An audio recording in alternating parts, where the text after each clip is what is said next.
biar semua ketutup tuh, biar rakyat Indonesia fokusnya terhadap Pak Hasto. Gila ya, buat gua ini benar-benar cara-cara yang biadab, dan gua sangat meyakini bahwa ini semua adalah ulahnya si Mulyono, karena kita sama-sama tahu ya bahwa Mulyono itu seperti apa dan bagaimana. Ya, tapi ingat, kalau Mulyono bilang biarkan waktu yang menjawab, time will tell, ketika dia dipecat dari PDIP, sama gue pun menjawab time will tell, biarkan waktu yang menjawab. God never sleep, gue percaya Satyam Eva Jayate, kebenaran tetaplah pemenangnya, suatu saat akan tiba waktunya. Masih seputaran tentang Pak Hasto Kristianto dari berbagai macam sumber informasi berita yang gue baca, ya akhirnya menguatkan feeling gue secara pribadi bahwa ditetapkannya Pak Hasto sebagai tersangka ini memang by order, dan juga memang sengaja dibuat untuk mengalihkan isu terhadap kasus-kasus besar yang terjadi di Indonesia. Selain kasus masalah judi online yang melibatkan mantan Menkominfo Budi Aris Setiadi, di mana dia adalah salah satu orang terdekatnya si Mulyono. Lalu korupsi kasus timah yang merugikan negara 300 triliun, tetapi Harvey Muiznya hanya mendapatkan hukuman 6,5 tahun. Ternyata ada 4 kasus lagi yang sengaja ditutupi, dikemas sedemikian rapihnya oleh mereka agar rakyat Indonesia nggak tahu. Pertama, masalah dibredelnya hasil lukisan Yosuprapto. Ternyata salah satu lukisan Yosuprapto ini mengisahkan tentang skandal yang terjadi di dalam istana. Wow, kira-kira siapa tuh yang bermain skandalnya? Yang kedua, Mahkamah Konstitusi, di mana ada 2 hakim MK yang cukup kredibel, Prof. Arief dan juga Prof. Saldi Isra, yang saat ini dilaporkan karena dianggap melakukan pelanggaran etik. Sementara kita sama-sama tahu yang melakukan pelanggaran etik itu si Anwar Usman, pamannya si Ana Karbitan.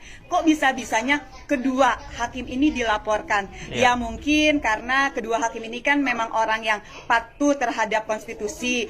Mungkin ada ketakutan-ketakutan dari si Mulyono bisa menjegal sepak terjangnya dia. Yang ketiga gitu, masalah isu kenaikan PPN 12%. Nah, untuk menutupi ini biar nggak rame karena udah banyak dikecam oleh rakyat Indonesia, makanya ada kasusnya Pak Hasto. Terus yang keempat itu dari Parcok, Partai Coklat, di mana kita harus sadari, kita harus sama-sama tahu di tahun 2024 ini Parcok ini banyak melakukan kebrutalan yang cukup luar biasa, ya kan, pembunuhan, penembakan dan yang lain-lainnya.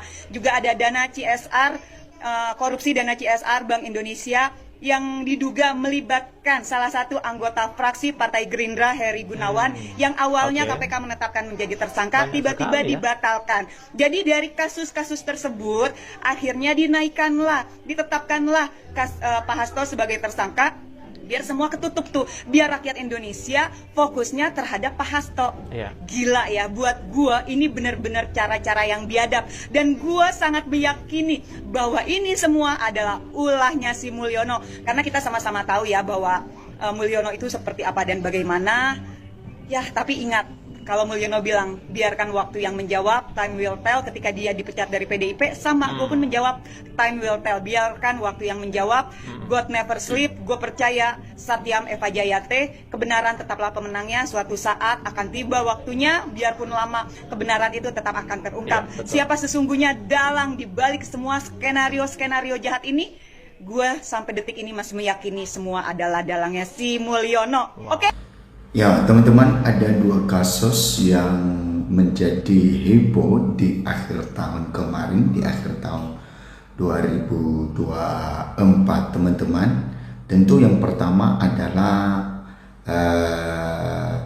kasus Hasto, dan tentu ini menjadi satu perhatian publik. Kenapa?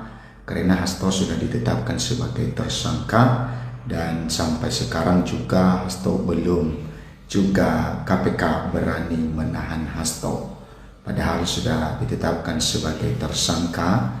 Dan ada juga isu tentang dokumen Hasto yang akan melibatkan nama-nama petinggi negara, sehingga publik penasaran tentang dokumen tersebut, dan tidak sedikit warganet meminta Hasto supaya segera cepat untuk membuka dokumen tersebut, dan mereka tidak sabar untuk melihat siapa nama yang ada di dalam dokumen Hasto tersebut. Nah, yang kemudian adalah di akhir tahun ada ya putusan MK mengenai ambang batas pencalonan presiden dan wakil presiden, di mana MK menghapus ambang batas tersebut sehingga setiap parpol, setiap partai politik, baik itu partai politik yang besar, partai politik yang kecil, atau partai politik yang lama dengan partai politik yang baru, ya sama-sama bisa yang mengusung jagoannya di Pilpres nanti di tahun 2029. Dan ini menuai ya beragam komentar teman-teman, yang ada yang mengatakan bahwa ini adalah jalan memuluskan ya Gibran Raka Buming Raka untuk bisa nyapres nantinya di tahun 2029. Dan ada juga yang memandang ini adalah sebagai hal yang positif bagi anak-anak bangsa. Kenapa? Karena tentu dengan putusan ini, dengan penghapusan ambang batas ini, maka banyak calon yang akan diusung. Itu artinya ya anak-anak bangsa memiliki kesempatan yang banyak untuk menjadi seorang pemimpin di negeri ini. Nah, itu teman-teman tentang beragam komentar dan juga kasus atau hal yang heboh di akhir tahun ini. Oke, kita lihat teman-teman, di sini dikatakan bahwa ya Hakim Saldi Isra dan Arif Hidayat dilaporkan langgar kode etik, MK bakal gelar rapat. Nah, kita tidak tahu apa yang ya kode etik yang dilanggar mereka teman-teman, sehingga mereka sampai dilaporkan ke MK. Dan kita lihat teman-teman ya kode etik apa yang dilanggar oleh Hakim Saldi Isra dan Arif Hidayat selaku hakim dari Mahkamah Konstitusi.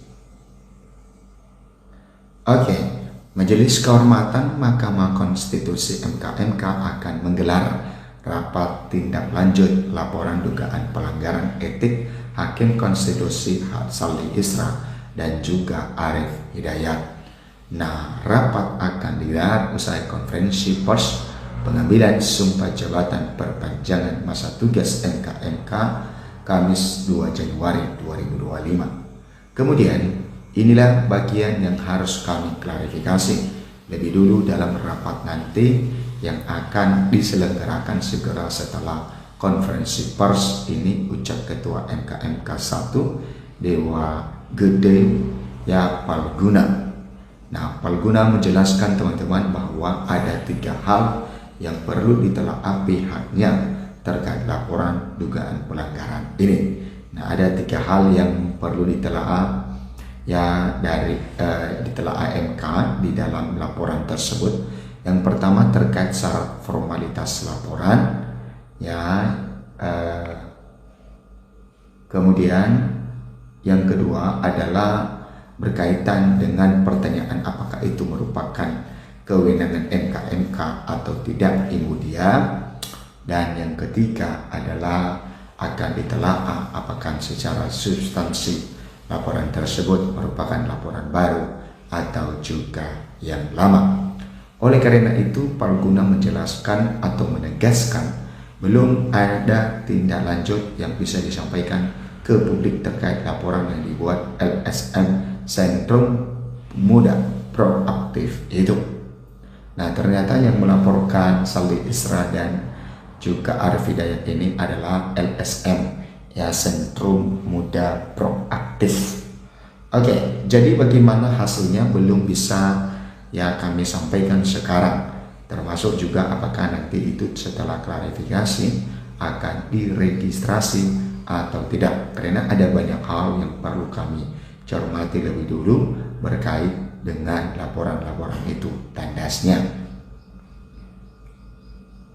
Nah, teman-teman, kita lanjut apa yang disampaikan oleh MK ini yang menanggapi laporan yang diberikan atau ditujukan kepada Saldi Isra dan juga Arif Hidayat, bahwa sebelumnya Hakim Konstitusi Saldi Isra dan Arif Hidayat dilaporkan ke MK terkait dugaan pelanggaran etik. Ketua Umum Sentrum Muda Proaktif Onki Fahrur Rozi sebagai pelapor menduga 2 hakim konstitusi tersebut terafiliasi partai politik tertentu. Nah, ini yang diduga oleh Ketua Umum Sentrum Muda Proaktif Onki ini, bahwa kedua hakim itu diduga terafiliasi partai politik tertentu.